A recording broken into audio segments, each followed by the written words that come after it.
Hello everyone, কেমন আছেন আপনারা? আজকে একটা নতুন ব্লগে আপনাদের সবাইকে স্বাগত জানাচ্ছি। আজকে 5ই ফেব্রুয়ারি, সময় এখন বিকেল 5:30টায়। তো এই সদ্যর মাত্র কিছুক্ষণ আগে ল্যাব থেকে ফিরলাম।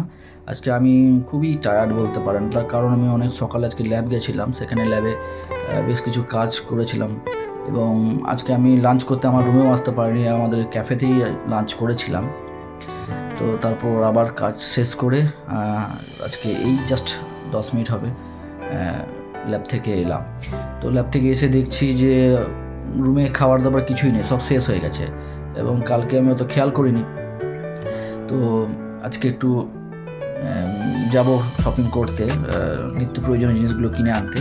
তার আগে একটু রুম হিটারটা চালিয়ে একটু বসলাম, বাইরে যা ঠান্ডা, পুরো কনকনে। আস্তে আস্তে আমি সাইকেল করে আসি, তো পুরো জমে গেছিলাম একদম।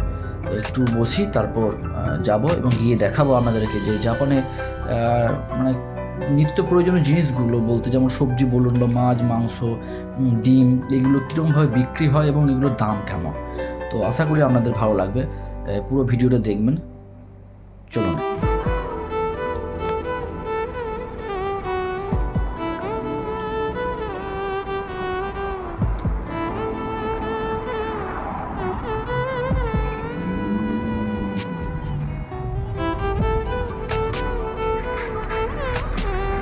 এই অ্যাপার্টমেন্টটাতে থাকার ফলে আমার একটা সুবিধাই হয়েছে, তার কারণ লিফট থেকে নেমেই একদম সামনে বিরাট বড় একটা মল, যেটার নাম হচ্ছে লালাপোর্ট।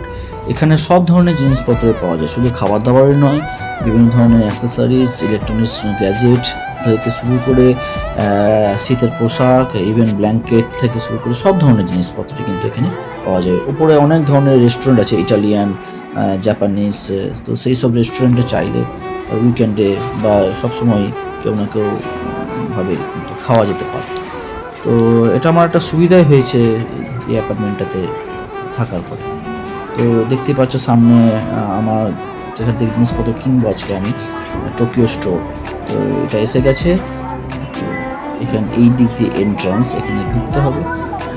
এখানে যে সামনে বাস্কেটগুলো রাখা আছে, এই বাস্কেটগুলো নিতে হবে, তারপর একটা ট্রলি নিতে হবে, তারপর শপিং শুরু করতে হবে। তুমি চাইলে ট্রলি নাও নিতে পারো, কিন্তু যেহেতু অনেকগুলো জিনিসপত্র থাকবে তো তাই একটা ট্রলি নিয়ে নাও, সুবিধা আর কি। তো প্রথমেই দেখি কি রকম সবজি আছে। এটা দেখে মনে হচ্ছে বেগুন, যেটা এগ প্ল্যান্ট। তো দুটো বেগুনের দাম জাপানিজ মুদ্রায় 158 ইয়েন।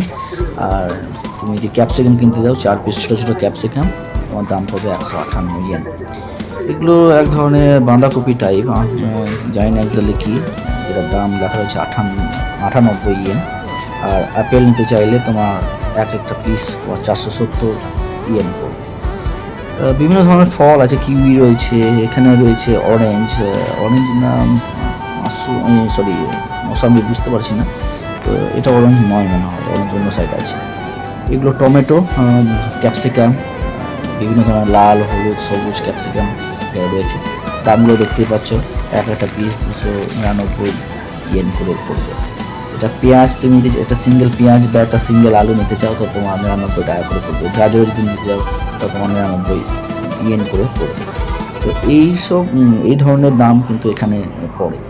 আর এখন শীতকাল, ইন্ডিয়াতে সবজির বাজার খুবই সস্তা, কিন্তু এখানে দেখো তুমি যারা বাঁধাকপি নিতে চাও তোমার প্রায় 250 ইয়েনের মতো পড়ে যাবে।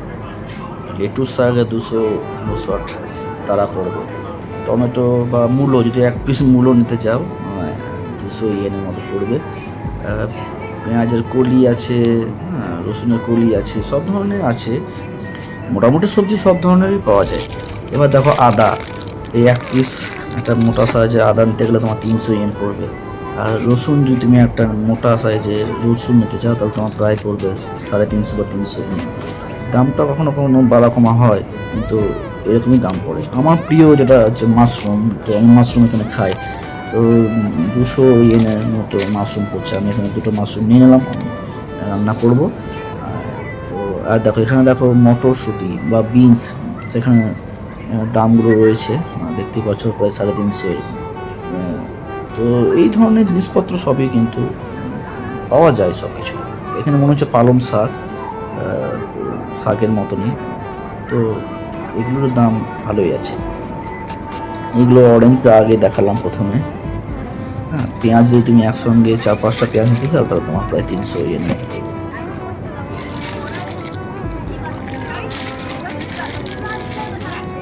আমার একটা পেঁয়াজ প্রয়োজন, তো পেঁয়াজ দিয়ে গেছি, আমি এখান থেকে একটা পেঁয়াজ নিয়ে নিলাম। এবার আমার একটা আলু দরকার, আলু আমার শেষ হয়ে গেছে, তো এই আলুগুলো 350 দাম। আমি জেনারেলি এই আলুটা খাই, এটা দামটা তো কম আর এর থেকে অনেকটা ইন্ডিয়ার আলু তুলে নতুন, তাই এই আলুটাই আমি একটা প্যাকেট নিয়ে নিলাম। এবার দেখি গাজর, দেখো গাজর 259 টাকা। গাজর আমার ফ্রিজে আছে, গাজর ডিমও আমার ফ্রিজে আছে, কিন্তু ডিমটাও নিলাম না এবং তোমাদেরকেও দেখানো হলো না।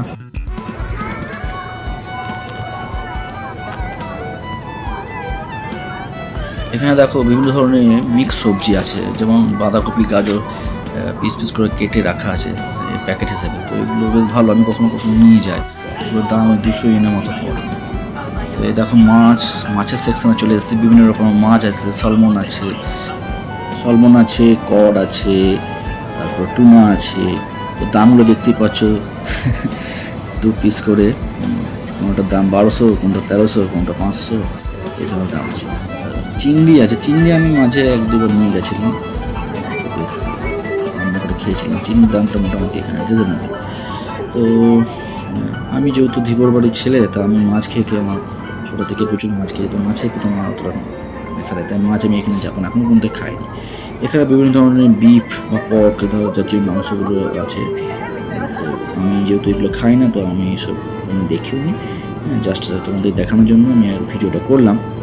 আমার যেটা প্রয়োজন সেটা হচ্ছে চিকেনটা এখানে আছে। হ্যাঁ, এই তো চিকেন, এখানে দেখো 6 পিস লেগ পিস আছে, যেটা দাম হচ্ছে 380 ইয়েন। তো এটা মোটামুটি চিকেন কিন্তু এখানে খুবই মানে অন্যান্য জিনিসের তুলনায় কিন্তু চিকেনটা একটু তুলনামূলক সস্তা। আর চিকেনটা আমি রান্না করে খাই, খেতে ভালো লাগে, তাই আমি চিকেনটা নিয়ে যাই। বিভিন্ন সাইজে চিকেনের পিস করে রাখা আছে, তো সেই অনুযায়ী দামটা এখানে পড়ে। বড় পিস হলে সেই দামটা তো বেশি হবে, তো যার যেটা পছন্দ সে সেটা নিয়ে যায়। এখানে দেখো দুধের প্রোডাক্ট, মিল্ক, হ্যাঁ, বাচ্চাদের জন্য এগুলো দরকার। এখানে শুধু এগুলো সব কিছু সব দুধের প্রোডাক্ট।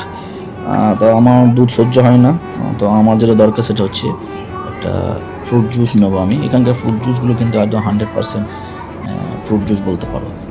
এই ফ্রুট জুসটাই আমার একমাত্র ফেভারিট। বাকিগুলো আমি ট্রাই করে দেখেছি, খুব একটা ভালো নয়, তাই আমি বাকিগুলো নেবো না। আজকে আমি এটা নেবো, এটা আঙ্গুরের ফ্রুট জুস, আমার খুবই প্রিয়। এবার আমি ব্রেডের সেকশনে যাব। এখানে আমার ব্রেকফাস্ট আর টিফিনের জন্য ব্রেড নিতে হবে। তো প্রতিদিন আমি যেই ব্রেডটা নিই সেইটাই নেবো আজকে, এটা খেতে বেশ ভালো। তো আমি এটা 2 প্যাকেট নিয়ে নিলাম, আর একটা 2 প্যাকেট নেবো যেটা ভেতরে বাটার ভরা থাকে, সেটাও বেশ খেতে ভালো লাগে। তো আমি 4 প্যাকেট নিয়ে নিলাম, এটা আমার 2 দিন চলে যাবে।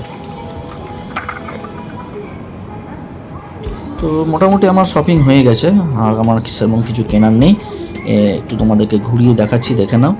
হ্যাঁ, যে এটা হচ্ছে বড় মল, এটা অ্যালকোহল সেকশন, বিয়ার বা ওয়াইন বা অন্য ধরনের যেসব ধরনের মদ পাওয়া যায় সেটা এখান থেকে নিতে পারবে। আর ফুল আছে, তোমাদেরকে ফুলের দামটা দেখায়। সামনে ভ্যালেন্টাইন্স ডে আসছে, তো দেখো এই গোলাপটার দাম হচ্ছে কত, 4500 ইয়েন। তো বউ নেই, বউ থাকলে একটা দিতাম নিশ্চয়ই।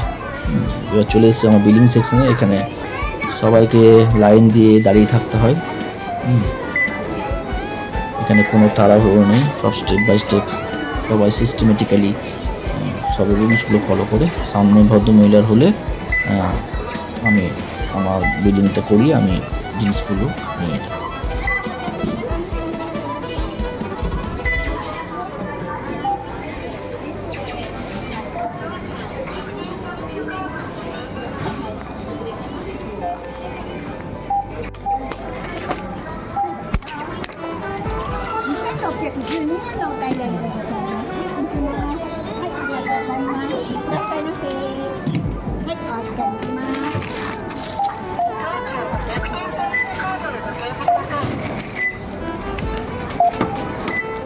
স্টোরেজ স্টাফ এক একটা প্রোডাক্ট স্ক্যান করে নিয়ে নেওয়ার পর এখানে এই কাউন্টারে আমাদেরকে টাকাটা পেমেন্ট করতে হয়।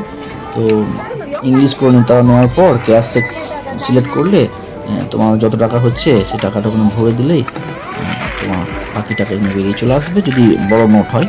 আর যদি এক্সাক্ট অ্যামাউন্ট হয় তাহলে তোমার বিলটা বেরিয়ে চলে আসবে। এখান থেকে ক্যাশটা নিয়ে নেওয়ার পর এখান থেকে তুমি জিনিসপত্রগুলো ব্যাগে ভরে নেবে, বাস তারপর তোমার কেনা কমপ্লিট হবে।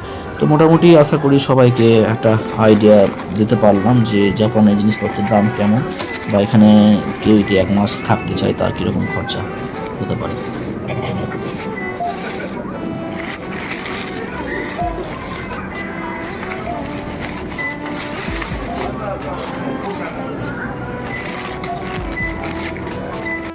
তো বন্ধুরা দেখতেই পাচ্ছ আমি আমার প্রয়োজনীয় জিনিসপত্র টোকিও স্টোর থেকে কিনে আমি আমার রুমের দিকে রওনা দিচ্ছি।